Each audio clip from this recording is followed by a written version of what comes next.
Bonjour et bienvenue dans Rideau Rouge, votre rendez-vous culturel hors des sentiers battus. Je suis Alex, metteur en scène et fondateur du Bazar Culturel. Après avoir été 7 ans directeur de compagnie, j'ai monté un centre d'animation itinérant pour démocratiser l'accès à la culture et encourager les pratiques artistiques populaires. Dans ce podcast, je pars chaque semaine à la rencontre de personnalités, libres penseurs ou collectifs qui contribuent par leurs actions au partage des savoirs et des expériences. Alors si vous êtes à la recherche d'une parole engagée, montez vite à bord car le départ est imminent. Bonjour camarades! Quel bonheur de vous retrouver pour ce deuxième épisode de podcast, qui est aussi le deuxième d'une série de 3 entretiens menés avec des professionnels de la médiation culturelle. On y parle bien entendu de démocratisation, mais aussi du rôle des médiateurs et du rapport qu'ils entretiennent avec les pouvoirs publics. Aujourd'hui, nous sommes en compagnie de Charlotte Rouet. Après avoir été professeure des écoles pendant 23 ans, Charlotte est devenue animatrice, formatrice en éducation populaire et médiatrice culturelle indépendante. Formée aux pédagogies actives et coopératives, elle pratique notamment les disciplines plastiques, corporelles, théâtrales et musicales. Bonjour Charlotte, comment ça va? Bonjour Alex, ça va très bien et toi? Ouais, super, je te remercie d'avoir accepté mon invitation. Alors, il est coutume sur ce podcast de commencer par un petit jeu. Du coup, je vais tirer une carte et puis je vais te proposer de répondre à la question de la manière la plus naturelle possible. Alors, ça va être un tirage qui est complètement au hasard, hein. Donc, on peut tomber sur une question qui n'a rien à voir avec notre sujet du jour, mais c'est pas grave. Ok. Je raconte mon moyen de transport pour aller à l'école. J'y vais à vélo. J'y vais à vélo, ce qui me permet de me réveiller. Alors, tu parles au présent, c'est-à-dire que tu continues d'aller à l'école aujourd'hui? Non, je continue pas d'aller à l'école aujourd'hui, mais j'y suis allée pendant 25 ans en tant qu'enseignante et puis 20 ans avant. Et pendant 25 ans, pratiquement, j'y suis allée à vélo. Eh ben super, j'adore la transition parce que du coup, ça nous permet d'arriver directement sur ton parcours. Est-ce que tu peux nous dire justement d'où est-ce que tu parles, d'où est-ce que tu viens et comment t'en es arrivé à la médiation culturelle et à l'éducation populaire? Euh, alors, l'éducation populaire, je l'ai rencontrée dès mon entrée dans l'animation, parce que j'ai été formée par les CMEA, qui sont les centres d'entraînement aux méthodes d'éducation active. La pédagogie active étant assez proche de l'éducation populaire dans ses valeurs politiques et philosophiques. Et puis j'ai été formatrice ensuite au CMEA, et puis ensuite j'ai passé le concours de professeur des écoles. Et j'ai été prof des écoles pendant 25 ans en portant l'éducation active et l'éducation populaire au sein de l'école. Et à l'époque, Ça, c'était facile de d'inclure alors, l'éducation populaire dans l'école, je veux dire. euh, en fait, ça dépend de la définition qu'on donne à l'éducation populaire. En fait, je pense que l'éducation populaire au sein de l'école, pour moi, elle est évidente que c'est de l'éducation populaire, surtout quand on enseigne dans les quartiers populaires, on va dire. En revanche, c'est là, et c'est pour ça que j'ai quitté l'école, entre autres. Euh, L'école, ça suffit pas. L'éducation populaire, elle doit intégrer le quartier et la famille, et l'école le fait pas forcément bien. Et en tout cas, elle suffit pas. Donc, c'est aussi en sortant de l'école et en allant directement dans la rue que je pense qu'on peut entraîner et toucher un certain nombre de publics qu'on ne peut pas toucher par l'école, en fait. Enfin, en tout Quand tu cas, ça ne parles, suffit pas. quand tu parles d'aller dans la rue, tu fais référence à quoi précisément? Je pense qu'en médiation culturelle et en éducation culturelle, il faut aller chercher les gens enfin, aller chercher. En tout cas, se présenter dans les lieux les plus accessibles possibles. Et quelque part, la rue, c'est le lieu où tout le monde passe. Et que toutes les actions que moi j'ai pu faire en tant qu'enseignante, d'emmener mes élèves et leurs parents dans des lieux culturels, ça suffisait pas. C'est-à-dire qu'ils n'y retournaient pas tout seuls. Et en tout cas, ça ne change pas au long cours les habitudes socioculturelles des familles. alors que descendre des interrogations et des rencontres culturelles directement dans la rue, sur le parking du supermarché ou sur la dalle de la cité ou dans le jardin public d'à côté, pour parler des villes, les campagnes, c'est plus compliqué. Bah, on touche tout le monde et on arrive à créer des interrogations et des parcours culturels qui sont beaucoup plus, qui vont toucher beaucoup plus de monde et embarquer beaucoup plus de monde dans ces rencontres, en fait. Donc, forcément, les animations de rue, moi, j'en ai fait beaucoup l'été dernier, parce que le temps de monter et de convaincre, voilà. Et en fait, c'était super intéressant. Après, j'étais forcément, enfin là, je suis encore sur des lieux de vacances, donc avec les gens qui partent en vacances. Donc, on touche pas encore tout le monde. Et là, tu travailles où justement? Tu es situé où géographiquement, je veux dire? Alors moi, je suis basée à La Rochelle, en Charente-Maritime, et je rayonne autour de La Rochelle ou ailleurs quand je suis invitée ailleurs. Donc j'ai un petit pied-à-terre, un petit pied-à-terre au festival Pirouésie l'hiver et l'été, où justement l'association rayonne dans plein de lieux différents et c'est intéressant puisque du coup j'interviens dans les centres sociaux et sur des actions rurales où on va s'installer quelque part avec des propositions. Ce que j'ai pu observer, c'est qu'il n'y avait pas grand monde qui se rendait sur ces lieux, et c'est là où c'est moins facile, je trouve, dans les territoires ruraux qu'en ville où, voilà, si tu t'installes sur la dalle de la cité, tu vois passer tout le monde. Euh, sur les territoires ruraux, c'est plus compliqué, en fait. Qu'est-ce qui fait que les gens sortent moins d'après toi?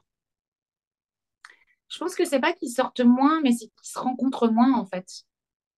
Je pense qu'il y a beaucoup moins de... C'est beaucoup moins serré.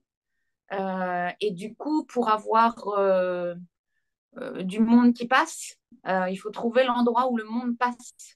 Et ça, c'est pas évident d'arriver à trouver un endroit où tout le monde va se retrouver, quoi. Et encore une fois, faut trouver. Enfin, voilà, moi, c'est le travail que je suis en train de chercher à faire. Euh, et je me retrouve très souvent dans des lieux finalement citadins, c'est-à-dire que je me retrouvais sur le parvis de la mairie, enfin, des endroits où tout le monde passe par. Enfin, voilà, c'est toujours cette idée de chercher en allant vers, de trouver des endroits un peu concentrationnaires, on va dire, pour arriver à être rentable aussi et avoir du monde qui passe. Et ça, c'est un travail que je fais depuis que j'ai quitté l'école, au départ à moitié et puis maintenant complètement, de trouver les lieux, les endroits, les connexions qui font que on va trouver, enfin, on va toucher le plus de monde possible en fait. Hmm. C'est drôle parce que dans l'imaginaire collectif, tu vois, on a encore cette idée du village qui est beaucoup plus humain que la ville où les gens se côtoient davantage, alors qu'en fait, la réalité montre que c'est souvent pas le cas, justement, et qu'on est beaucoup plus isolé à la campagne qu'on peut l'être en ville. Je Mm. me demande aussi, tu vas me dire ce que tu en penses, si c'est pas lié au fait qu'il y a moins de travail dans les campagnes et que du coup les villages se retrouvent très souvent à être des lieux dortoirs. Et du coup, les gens vont travailler en ville, rentrent du travail qu'ils ont dans la ville, et en fait, quand ils sont chez eux, ils sont chez eux, et ils n'ont pas forcément envie de sortir. Est-ce qu'il n'y a pas un peu de ça aussi dans ce que tu disais? Je pense qu'il y a certainement un petit peu de ça et puis on a perdu. Alors bon, moi je suis pas comment, spécialiste au niveau de la société, etc. C'est des observations que je peux faire. Mais c'est sûr que là, depuis que... Parce que moi, j'ai commencé à enseigner à Paris et je suis arrivée il y a maintenant 15 ans à La Rochelle. Et de ce que j'ai pu observer, j'ai enseigné à la campagne pendant 7-8 ans. Oui, il y avait rien, enfin, il se passait rien du tout. Parce qu'effectivement, c'était complètement dortoir. Et il se passait des choses autour de l'école ou du club de foot. Donc, il y a encore quelques quelques associations où on se retrouve, notamment autour des enfants. Mais ouais, il y a une vie qui est pas. Après, ils essayent, hein, peut-être les anciens se regroupent au sein d'associations dans le village ou des choses comme ça, mais des lieux qui regroupent tout le monde, pour l'instant, je trouve pas. Ou alors des... Ouais, je suis en étude en fait là-dessus pour trouver des endroits où poser des propositions culturelles un petit peu. Alors, je sais pas, on n'a pas eu l'occasion de parler de nos camions, mais il faudra qu'on en reparle de cette histoire de camions, puisque moi, j'ai monté une association avec des copains pendant le confinement qui s'appelle le CAM, Centre d'art mobile. Et bon, on n'a pas avancé parce qu'on a trop de boulot et qu'on n'a pas de camion pour l'instant. Mais en tout cas, l'idée de bouger l'art et de le poser à droite à gauche et d'aller vers les gens, euh, elle est là et enfin voilà, moi c'est ma recherche en tout cas. Ouais, ouais, ouais. Et pour revenir à ta question, j'ai pas de réponse. Moi, j'ai l'impression qu'il y a des choses qui se passent parce que je fais partie d'un monde associatif, je fais partie d'une AMAP, je fais partie je suis proche de certains tiers-lieux, etc. Donc, j'ai l'impression qu'il se passe des choses, mais je pense que c'est à toute petite échelle, en fait, finalement. Tu disais que tu intervenais dans les centres sociaux. Alors, de base, c'est censé être le boulot des centres sociaux de réunir les gens, justement, et de réunir toutes les générations et tous les profils de personnes. Est-ce que, selon toi, ça fonctionne? Alors, moi, encore une fois, je suis vraiment dans l'observation et en plus, je suis arrivée là-dessus en plein confinement. Donc, ce que j'ai pu observer, moi, 2020, 2021, et ça a commencé à s'ouvrir un peu 2022, c'est que c'est complètement faussé parce que c'était plein confinement et du coup, c'était bah, forcément, c'était compliqué de réunir les gens. Euh, donc, euh, donc voilà. Après, moi, j'ai du mal à rentrer hein, dans les centres sociaux parce que j'arrive pas du monde social, j'arrive pas du monde culturel non plus. Il y a encore des gens qui savent que j'étais prof et le culturel, le social et l'éducation nationale ne vont pas ensemble, malgré ce qu'on pourrait imaginer. C'est beaucoup plus facile d'arriver dans le monde culturel et social euh, pour, euh, sans me présenter en tant que prof. C'est-à-dire que les gens qui ne savent pas que j'étais prof, ils m'accueillent beaucoup mieux que ceux qui m'associent encore à l'école. Donc, bah, voilà, sur les territoires, petit à petit, ça va mieux. Mais c'est vrai que c'est pas évident. C'est des mondes qui sont un petit peu fermés, c'est des mondes qui se méfient de plein de choses. Et d'arriver avec des projets culturels et sociaux, bah, enfin, c'est pas si évident. Moi, j'ai quand même un centre social. Hein, je suis arrivée avec un projet littéraire un été et le centre social m'a répondu, oh ouais, enfin, ça va, les livres, c'est bon, mais ils sont en vacances, quoi. Et du coup, bah, c'est compliqué. Ouais. Ouais, d'autant qu'un centre social est censé être un lieu quand même qui donne vie au projet des habitants. Donc, même en tant que professionnel, tu restes une habitante de ce territoire. Donc, Oui, et puis moi, j'essaye de convaincre que je suis là pour construire avec les habitants, que c'est quelque chose que je sais faire, puisque je l'ai fait pendant 25 ans avec mes élèves. Et puis que là, même petit à petit, en fait, la vie fait que je forme des adultes à l'intervention et à la concrétisation de monter des projets, en fait, avec les enfants. Euh, Moi, je suis ambassadrice d'un groupe, enfin, d'une association qui s'appelle les Bâtisseurs de Possibles. Euh, bon, ça s'adresse plutôt aux enseignants, mais là, je viens de former tout un tas d'élus qui ont monté des conseils d'enfants et je leur disais, bon, ben voilà, avec ce que je vous explique, ce qu'on fait ensemble, plus les sites, plus les, voilà, vous allez pouvoir vous en emparer. Euh, et ça, oui, mais c'est intéressant, je trouve que enfin, les centres sociaux se méfient de l'éducation, en fait. Les centres de loisirs et les centres sociaux se méfient du terme éducation. Et du coup, quand on se réclame de l'éducation populaire, c'est pareil. Il y a un moment où ils me répondent, ouais, mais on n'est pas à l'école. Bah, ok, oui, je sais bien. Et dès qu'on veut mettre un peu des objectifs Il y a un côté, ouais, il y a une méfiance quand même. Moi, je le ressens. Alors, je vais essayer de reformuler un petit peu ce que tu as dit. Tu vas me dire si j'ai bien compris. Tu es en train de me dire, et ça m'interpelle vraiment, que dans les centres sociaux, il y a quand même une notion de loisir qui est devenue beaucoup plus grande et qui a pris beaucoup plus de place que la notion d'éducation populaire et de formation de citoyens. Ils ont peur d'être ennuyeux. Et autant, tu vois, quand je travaille en Normandie, c'est la maison de pays. Moi, je ne sais pas à quoi que ça correspond dans d'autres régions, mais en Normandie, c'est la maison de pays qui distribue, qui prend les intervenants en poésie, en écriture, etc., et qui les distribue dans les centres sociaux, les crèches, les écoles. Donc, autant à la maison de pays et à la tête de la maison de pays, il y a quelqu'un qui pense que vraiment c'est important.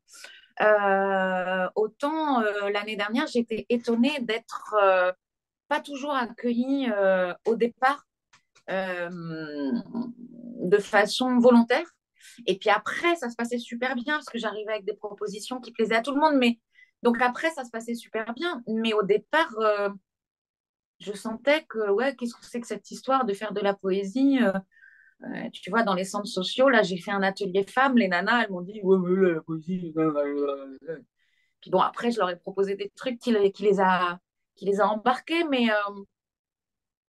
voilà, et l'animatrice qui accompagnait ces femmes-là, on sentait que c'est pas elle qui avait décidé. Donc c'est D'accord. super intéressant qu'au-dessus, ils envoient des ateliers d'écriture, d'art visuel, etc., en poésie, et qui les obligent à se rendre compte que oui, c'est pour eux aussi. Parce que eux viendraient pas chercher, enfin, voilà, s'ils pouvaient choisir, ils font un atelier couture, un atelier cuisine. Et moi, ça m'est arrivé dans les centres sociaux de proposer des ateliers famille en essayant d'insister sur le fait que c'est comme ça qu'on emmènera les gens, parce que l'école, ça suffit pas justement, et que c'est en embarquant les parents, etc. Et d'arriver avec des propositions d'ateliers d'écriture, de fabrication de livres, de réflexion, etc.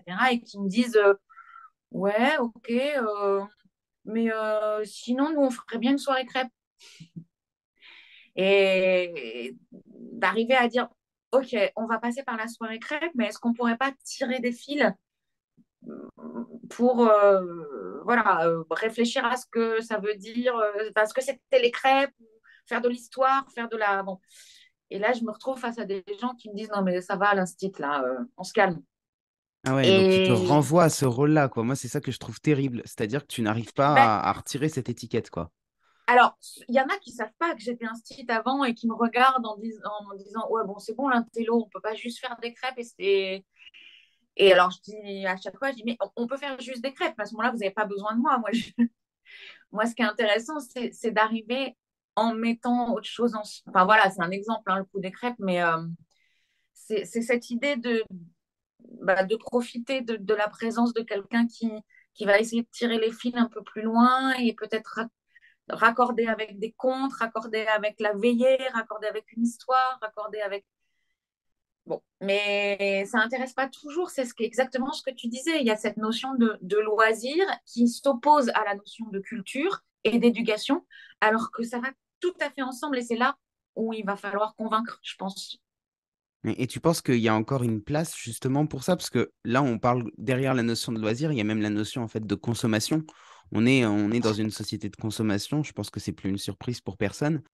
Ce que je trouve de mes observations, moi je pense et je crois qu'il y a encore, enfin que c'est même pas qu'il y a une place, c'est que c'est indispensable de construire avec nos cultures. Mais je remarque une hiérarchie. C'est-à-dire que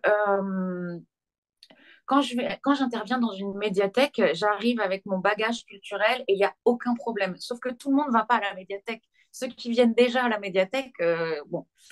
Dans les centres culturels, enfin dans les centres sociaux, parce que socio-culturels, je ne sais pas si on peut encore dire ça, c'est compliqué. Dans les centres sociaux, j'arrive à m'introduire en partant de culture du monde. Par exemple, si je parle de culture du monde, ça va passer. Parce qu'il y a un côté, on se mélange, justement, on va faire de la cuisine tous ensemble, on va, voilà. Euh, et on va partir de la culture des gens qui sont là, ils vont mettre en avant leur culture, qu'est-ce que leur culture veut dire, souvent, c'est une culture très populaire. Les emmener vers tirer des fils. Enfin, moi, j'essaye, hein, c'est exactement ce que j'essaye de faire en disant, OK, super, on part de la cuisine, mais est-ce qu'on ne peut pas en faire un livre? Comme ça, on s'interroge sur l'objet livre, on s'interroge sur la transmission, enfin bon. Et ça, c'est compliqué parce que bah, tout de suite, le livre, voilà, il y a tout un tas de choses qui sont...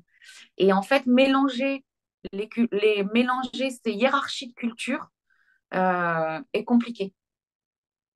Et, et, et je trouve que je suis pas forcément... Enfin, je trouve que les centres, enfin, que les centres sociaux ou les endroits où il y a enfin, où on pourrait mélanger les cultures et pas hiérarchiser en disant bah, il y a le côté éducation populaire où finalement bah, on va organiser des trucs autour de la culture, un tel, et puis de la cuisine, et puis des choses très euh, caricaturales de certaines cultures, justement, se mélange pas avec une culture d'élite qui va être une culture qui va parler de littérature, d'art, d'histoire de l'art, etc. Et que tout ça, ça se croise pas, alors que c'est dommage, puisque là, le, on va dire que l'ensemble de la population, c'est les croisements de tout ça. Et, et on reste dans une forme de hiérarchie, en fait, je trouve. Et que du coup, bah, ça se mélange pas. Ceux qui sont dans une culture très d'élite ne descendent pas, entre guillemets, vers les cultures populaires qui peuvent être très intéressantes et dont les artistes se sont inspirés d'ailleurs. Et puis ceux qui sont dans une culture, dans un savoir populaire, n'ont pas accès à une culture qu'on va dire plus élitiste. Et c'est ça que j'aimerais bien arriver à mélanger, moi. Et tu penses qu'en tant que médiateur culturel, on peut encore le faire? Tu disais que toi, tu étais convaincu de la nécessité de la médiation culturelle et de l'éducation populaire, mais peut-être que j'avais mal formulé ma question. Ma question, c'était de savoir est-ce qu'il y avait encore une place pour ça dans les politiques culturelles, quoi?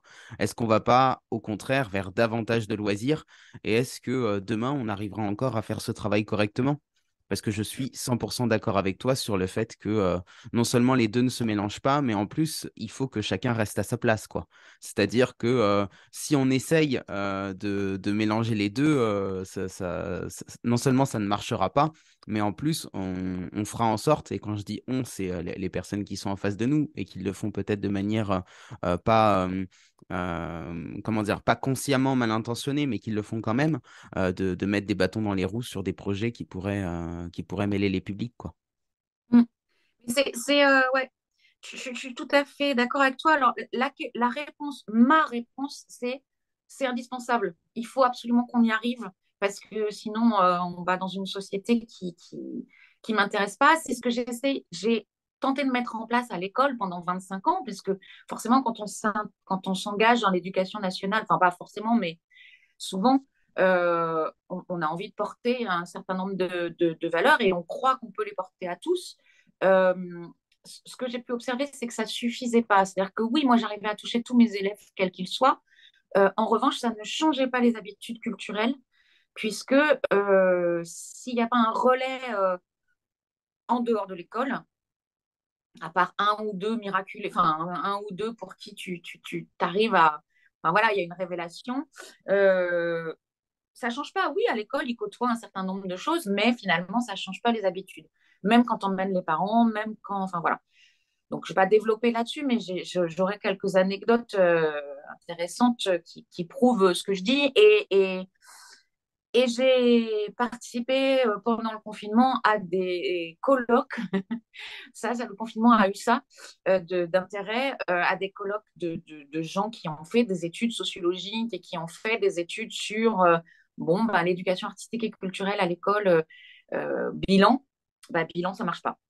Donc, je me suis dit, ah, ce que j'observe sur le terrain, il y a des scientifiques qui l'ont analysé et qui ont dit, bah, ouais, effectivement, ça marche pas. Et du coup, d'où les ateliers de rue, d'où l'idée d'aller toucher des publics qui n'ont pas accès d'habitude et qui commencent par faire blablabla, et puis qui finalement. Mais c'est pas simple, hein, c'est une question. Voilà. Donc, la réponse, c'est oui, j'y crois et je veux. Après, comment y arriver? Je crois qu'on est en train de se poser les questions, en fait. On est en train de se poser les questions. On a cru pendant longtemps que l'école allait suffire et que c'était l'ascenseur social, etc. Or, bon, bah, l'école, elle est en train de se déliter, l'école publique en plus. Donc, ça, c'est encore un autre débat. Et même si ça ne suffit pas, il faut trouver d'autres moyens d'embarquer les habitudes,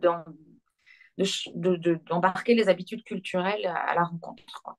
C'est intéressant ce que tu as dit sur les experts qui se sont rendus compte que ça fonctionnait pas. Moi, j'ai deux questions par rapport à ça. La première, c'est quels sont les critères sur lesquels ils se sont appuyés pour dire que ça fonctionnait pas. Et la deuxième, c'est qu'est-ce qu'ils ont mis en place depuis ces colloques qui ont eu lieu il y a quasiment 3 ans maintenant. Est-ce qu'il y a eu des choses qui ont bougé en fait? Alors, j'ai pas suivi la suite. Alors, je vais essayer de répondre dans l'ordre à tes questions. Alors, leur analyse est basée sur leur technique de scientifiques, sociologues, etc., de l'université. Donc, ils ont mis en place, ils ont suivi des projets artistiques et culturels, ils ont interrogé les enfants, ils ont interrogé les enseignants, les familles, etc. Mais ça, c'est des techniques, justement, que moi, je ne possède pas pour pouvoir faire des statistiques. Moi, quand je suis rentrée dans ce colloque, j'ai commencé par râler dans ma tête en disant oui, bon, et c'est des gens qui connaissent pas le terrain, branlette de cerveau, nanana. Et en fait, je m'apercevais qu'ils arrivaient aux mêmes conclusions que moi, donc, mais avec des choses beaucoup plus carrées. Et donc, c'était très intéressant. Ce qui est intéressant, c'est quand je leur ai posé la question de leur dire, OK, super, vous avez constaté ça. Et du coup, qu'est-ce qu'ils en disent à l'éducation nationale de ce constat? Leur réponse a été, ah ben en fait, on leur en a pas parlé. Donc, on est quand même encore dans une espèce de sphère, voilà. Et donc ça, c'était il y a 3 ans. Bon, j'ai pas suivi. Moi, je m'en allais de l'éducation nationale. Je m'étais battue sur tous les fronts. J'étais fatiguée. Donc, je n'ai pas suivi le lien entre cette commande de l'éducation nationale, pourtant, de faire un bilan des actions de AC sur le territoire et d'actions fortes. Hein. Ils ont analysé l'orchestre à l'école en lien avec l'opéra de Brest. Enfin bon, il y avait des actions très très fortes qui ont été analysées et qu'on dit oui, oui, sur les enfants, ça a eu un impact parce que les enfants, ils ont appris des choses, ils ont vécu des choses, etc. Mais les habitudes culturelles et ce que ça va donner dans leurs habitudes socioculturelles, ben, en fait, ils vont pas plus au théâtre, ils vont pas plus à la bibliothèque, ils vont pas plus au musée. Ils vont à l'école, mais ils ne vont pas plus en dehors. Et donc, on a encore une fracture totale entre ceux qui vont à l'école et en dehors et ceux qui vont que à l'école. Je suis outré Donc, parce que tu viens de raconter et j'ai envie de mettre un mot très très fort dessus et je me permets vraiment de le mettre, c'est le mot démocratie. Parce que c'est le premier mot qui me vient parce que en fait, il n'y a pas de lien entre les gens. Tu dis, ils n'ont pas parlé avec l'éducation nationale, c'est grave quand à même. ce moment-là, leur constat qui était la mise en place des projets d'éducation artistique et culturelle dans les écoles à grand renfort d'artistes, de moyens, etc., pour l'instant ne porte pas ses fruits dans la démocratisation de la culture. On en est là.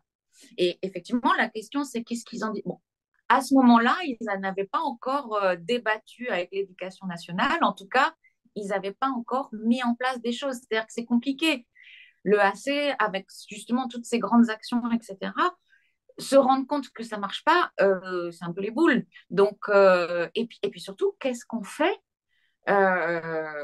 sachant que bah, à l'éducation nationale, on peut donner des grandes lignes, on peut dire, bon, bah, maintenant, ça rentre dans les programmes, tous les profs vont faire ci, tous les profs vont faire ça, on peut le faire. Et une fois que ça ne marche pas, on fait quoi? On agit sur quoi? Et c'est là la question où on en revient à cette idée de, eh ben, du coup, les centres sociaux, du coup, les mairies, du coup, enfin, qu'est-ce qu'on fait? Et on n'a pas encore répondu à cette question-là.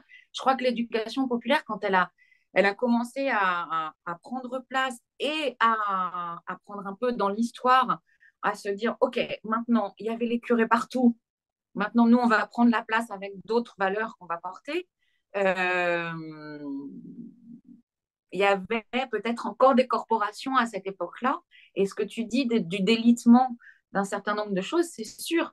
C'est sûr que les prêtres ouvriers, ils ont commencé une brèche. Après, il y avait les ouvriers qui n'étaient pas prêtres. Après, il y avait l'éducation populaire, le mouvement de 36, machin. Mais on est aussi lié à l'histoire. Aujourd'hui, il n'y a plus de corporations. Il y a les syndicats, il y a les comités d'entreprise un petit peu, mais qui sont pareils. Enfin, c'est super compliqué. Moi, j'ai eu une expérience avec un énorme comité d'entreprise qui a beaucoup de moyens. Euh, En fait, on a fait des réunions, des réunions, des réunions, des réunions, et puis on n'a rien mis en place, en fait. Ouais, en fait, on est Donc, arrivé à la fin de l'histoire. Je sais pas si tu as cette impression aussi. On nous présente très souvent les choses justement à l'école comme si on était arrivé à la fin de l'histoire. L'histoire, c'est ce qui s'est passé avant et nous, on n'est plus des citoyens inclus dans une réalité historique avec des luttes sociales qui ont été menées. Et donc, on n'arrive plus à se penser comme des descendants de ces luttes-là, quoi. Et ça, c'est terrible parce que du coup, ça rejoint ce qu'on disait sur la consommation, c'est-à-dire qu'on est dans l'immédiateté, dans l'ici et maintenant, mais au mauvais sens du terme. Et du coup, on n'arrive plus à faire du lien entre les événements qui nous ont précédés et ce que nous, on vit aujourd'hui. et surtout, sur quelle action et quel citoyen on est aujourd'hui dans le monde.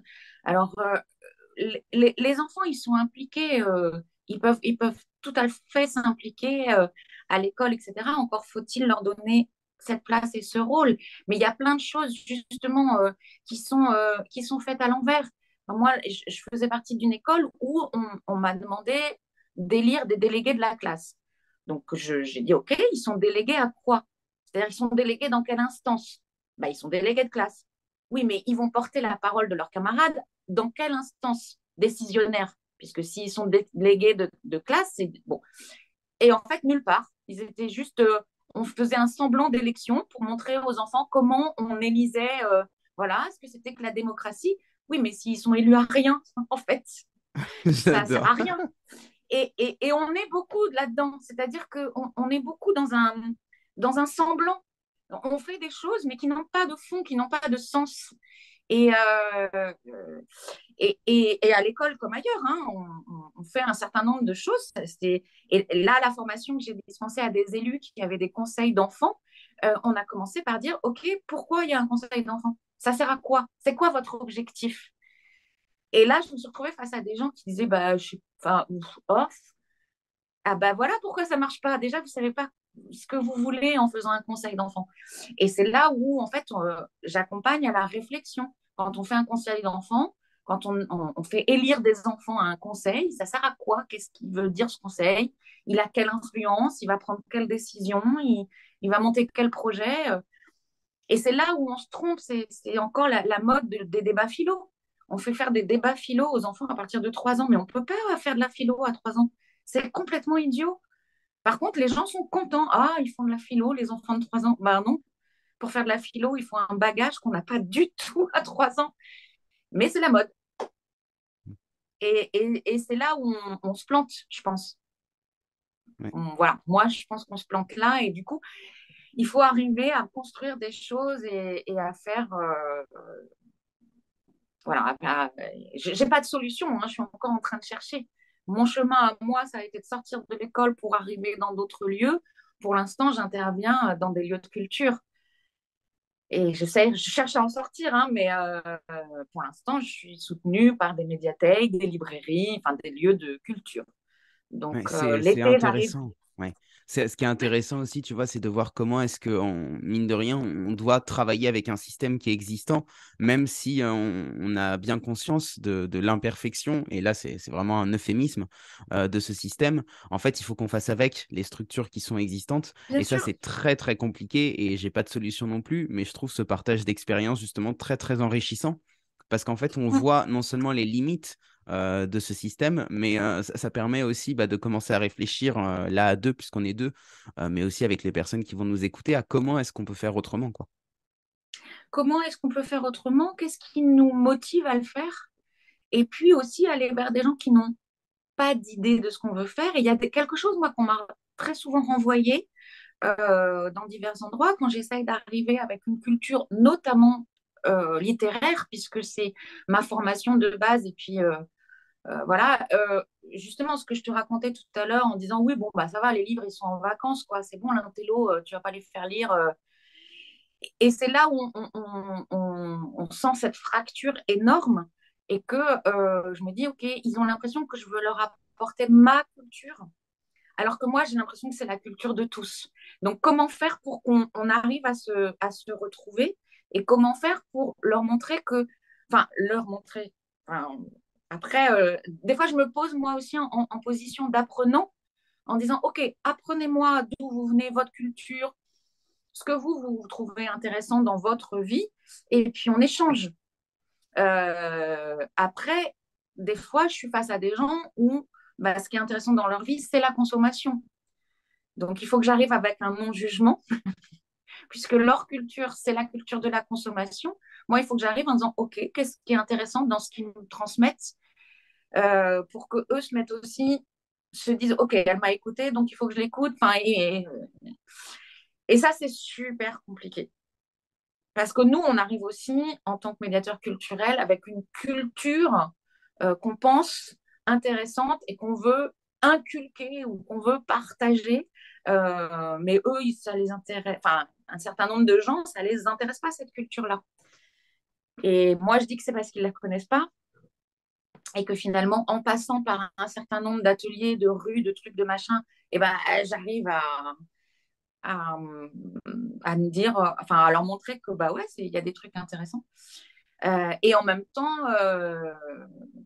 voilà, moi, me dire, bah, peut-être que ça les intéresse pas, au même titre que moi, leur culture de la consommation, a priori, m'intéresse pas. Donc, si je veux qu'ils soient ouverts, il faut que je sois ouverte Je pense et que je me c'est rends au-delà compte de que. l'intérêt. Je pense qu'il y a un critère qui est très important, c'est le critère d'utilité.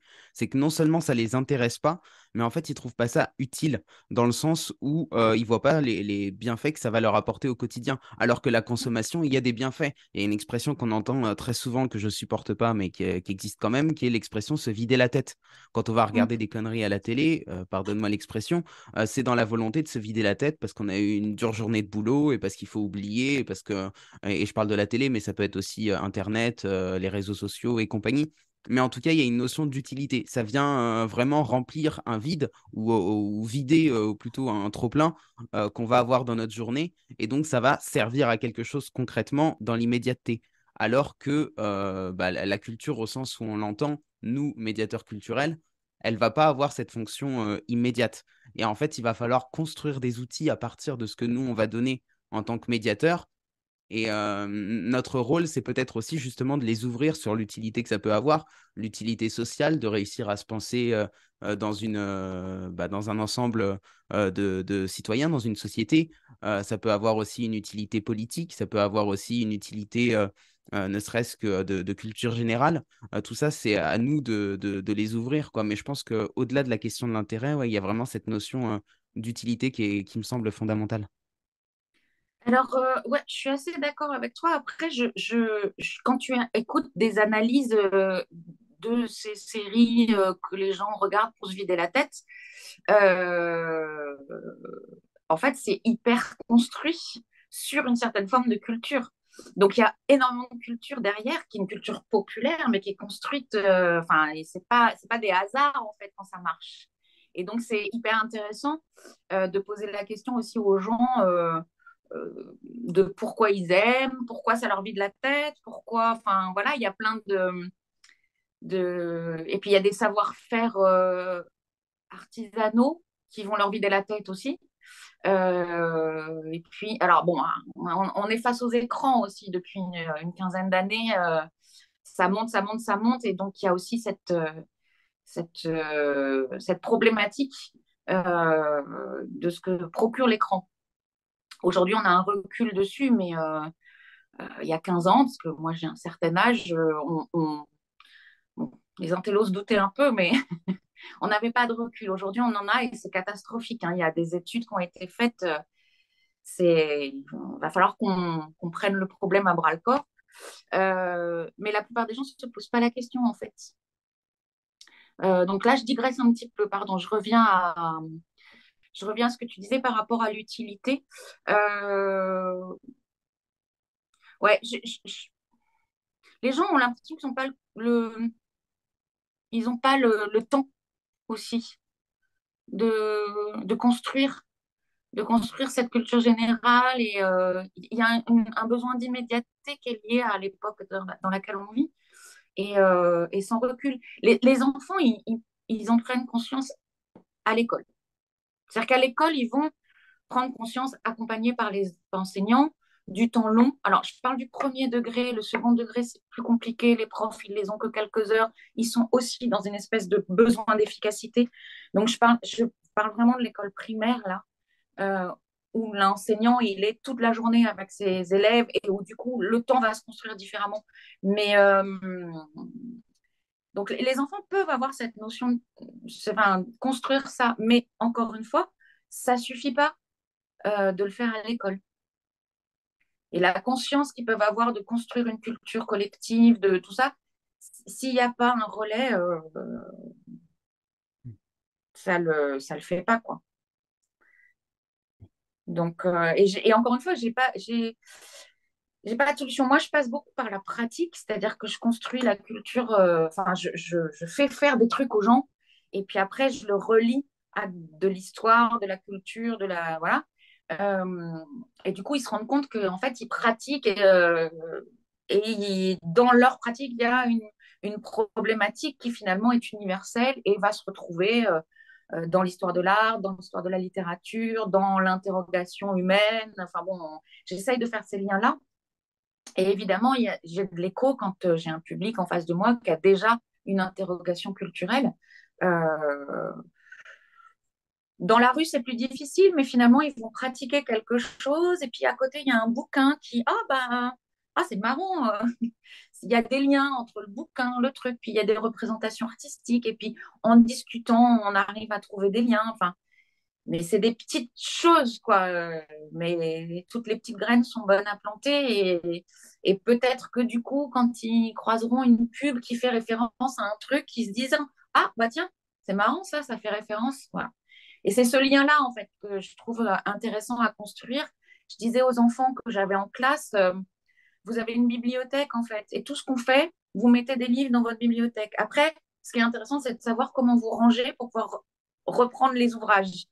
Et donc, on parlait vraiment beaucoup de la façon dont on allait construire tout ça. Parce que si on met tout dans la bibliothèque, mais que jamais on va chercher le bon bouquin, euh, ça ne sert à rien d'avoir une bibliothèque non plus.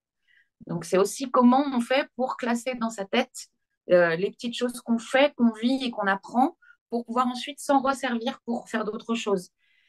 Et là, en tant qu'institut, tu peux accompagner. Après, quand tu es médiateur culturel et que tu interviens un coup là, un coup là, un coup là, tu sais pas. Tu donnes des bouquins et puis on verra comment ils les mettent dans leur bibliothèque et comment ils les classent pour aller le chercher. Mais c'est l'accumulation de toutes ces expériences qui va aussi construire quelque chose. Enfin, en tout cas, moi, j'espère. Oui. En fait, la différence entre l'accumulation de savoir et la capacité à se resservir de ces savoirs pour penser par soi-même, en fait. Mm. Mais je me souviens d'une fois où, en discutant avec des ados, parce que moi j'ai une fille qui maintenant a 18 ans, donc je discutais avec les copains, tout ça, je sais pas, il devait avoir 14 15 ans, et ils ne comprenaient pas ce que c'était qu'une analyse de texte.